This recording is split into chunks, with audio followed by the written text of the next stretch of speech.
आज जानेंगे आखिर क्यों खाया था पांडवों ने अपने मृत पिता के शरीर का मांस।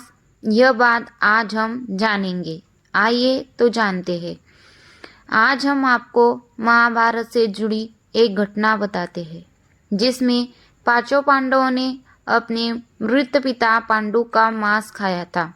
उन्होंने ऐसा क्यों किया, यह जानने के लिए पहले हमें पांडवों के जन्म के बारे में जानना पड़ेगा। पांडु के 5 पुत्र युधिष्ठिर, भीम, अर्जुन, नकुल और सहदेव थे। इनमें से युधिष्ठिर, भीम और अर्जुन की माता कुंती तथा नकुल और सहदेव की माता माद्री थी। पांडु इन 5 पुत्रों के पिता तो थे, पर इनका जन्म पांडु के वीर्य तथा संभोग से नहीं हुआ था, क्योंकि पांडु को शाप था कि जैसे ही वो संभोग करेगा उसकी मृत्यु हो जाएगी।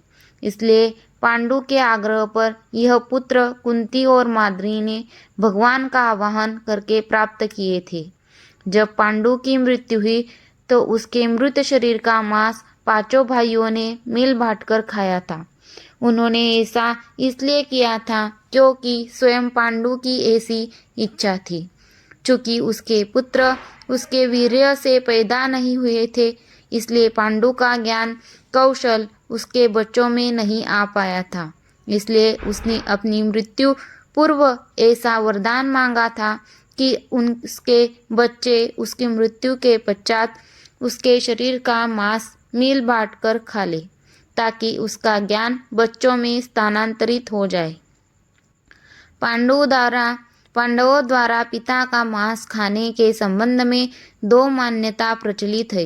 प्रथम मान्यता के अनुसार मांस तो 5 भाइयों ने खाया था, पर सबसे ज्यादा हिस्सा सहदेव ने खाया था। जबकि एक अन्य मान्यता के अनुसार सिर्फ सहदेव ने पिता की इच्छा का पालन करते हुए उनके मस्तिष्क के 3 हिस्से खाए। पहले टुकड़े को खाते ही सहदेव को इतिहास का ज्ञान हुआ, दूसरे टुकड़े को पकाने के पे वर्तमान और तीसरे टुकड़े को खाते ही भविष्य का। यही कारण था कि सहदेव 5 भाइयों में सबसे अधिक ज्ञानी था और इससे उसे भविष्य में होने वाली घटनाओं को देखने की शक्ति मिल गई थी। शास्त्रों के अनुसार श्री कृष्ण के अलावा वो एकमात्र शख्स सहदेव ही था जिसे भविष्य में होने वाले महाभारत के युद्ध के बारे में संपूर्ण बातें पता थी।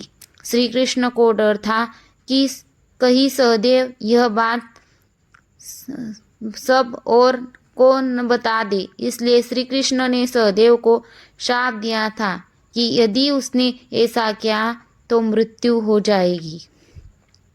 कैसी लगी ये कहानी? अच्छी लगी हो तो लाइक कीजिए और इस वीडियो को शेयर कीजिए और हमारे चैनल को सब्सक्राइब कीजिए। Thank you.